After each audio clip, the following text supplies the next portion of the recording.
Hi buddies! Kamusta? This is Tessa and welcome back to my channel. So pag-usapan naman natin ng if functions sa Excel. So if function, this is a logical function or a tool in Excel that helps you make decisions based on certain criteria. So if magsiset ka ng certain conditions sa formula mo, yun din ang ibibigay niya na result sa'yo. Okay? So, sa if functions, meron siyang apat na formulas. May if, ifs, if error, and if na. Okay? So, isa-isahin natin siya pag-explain at gawin dito sa table na meron ako dito. Okay? So, explain ko muna yung data na meron ako. So, this is a sales report. Meron tayong um, date range. So, this is as of January 15. So, yung index niya is 15/31. So, yun yung index niya for the month of January as of January 15. So, may products tayo dito with targets and then the actual and then may index na tayo. So, basically, index, this is actual divided by the target. And then may estimated tayo total sales based on the actual sales. Alright? So, let's start with the if function. Set tayo ng two conditions. So, either good or poor. Alright? So, if the actual or the index is greater than or equal to the index, that would mean ang performance niya is good. If hindi naman, ang lalabas is poor. Okay? And then, let's not forget the absolute reference sa ating index. Right? So, as you can see, this one is good kasi higher siya ng 48%. At ito naman is poor because lower siya ng 48%. Alright? Okay. So, let's try another formula for the if formula. Alright? So, if index is higher than our index here, kukunin niya yung estimated sales. If hindi naman, is yung target. Alright.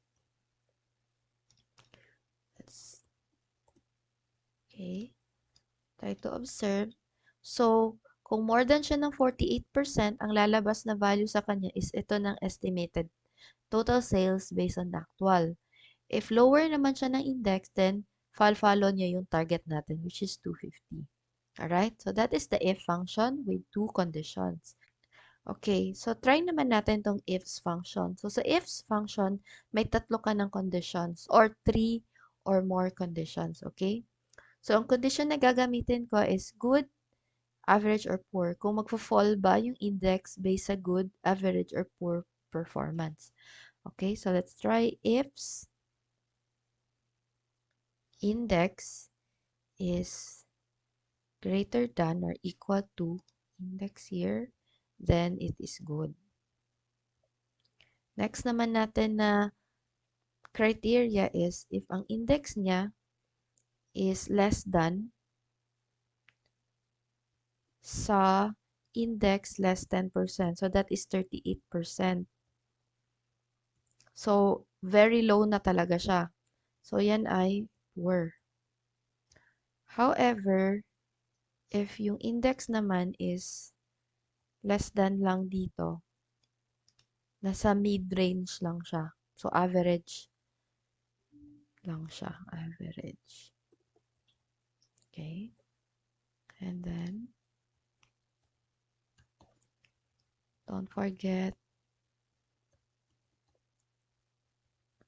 the absolute reference. Okay, let's try. Alright. So, coffee table, it's more than the index of 48%. So, good siya. Accent table is at 40%.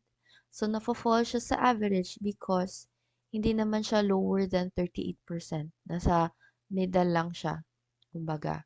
Right? So, average. Now, si end table is lower than 38%. So, naging poor yung result niya. Alright?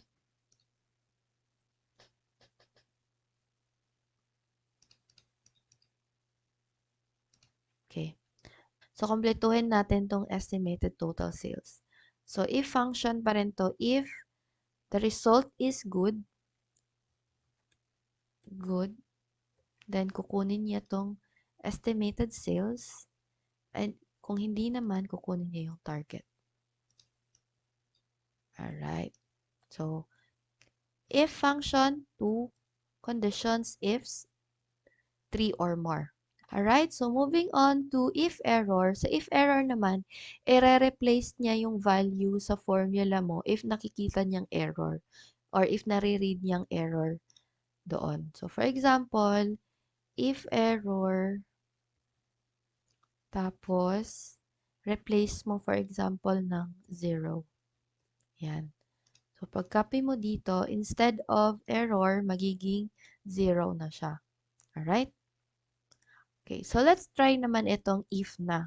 Alright, sa if na naman, i-replace niya yung value or yung result ng formula mo if yung naging result niya is not available or NA. Right? For example, let's have bar table. So, VLOOKUP natin yan. And then, dito na table. Ganyan. So, pagkita mo, hindi niya nabasa or hindi niya nakita yung bar table dito sa table mo. So, lalabas siya as not available. So, instead of not available, for you to even identify na not available yung data, pwede mo siyang i-replace. So, if na, pwede mo siyang i-replace dito as not found. There you go. So, ganyan gamitin yung if na. So, it helps you identify ano yung results na naging error or naging not available. Alright? So, that's it for the 4 formulas for if function. Sana may natutunan kayo. Thank you so much!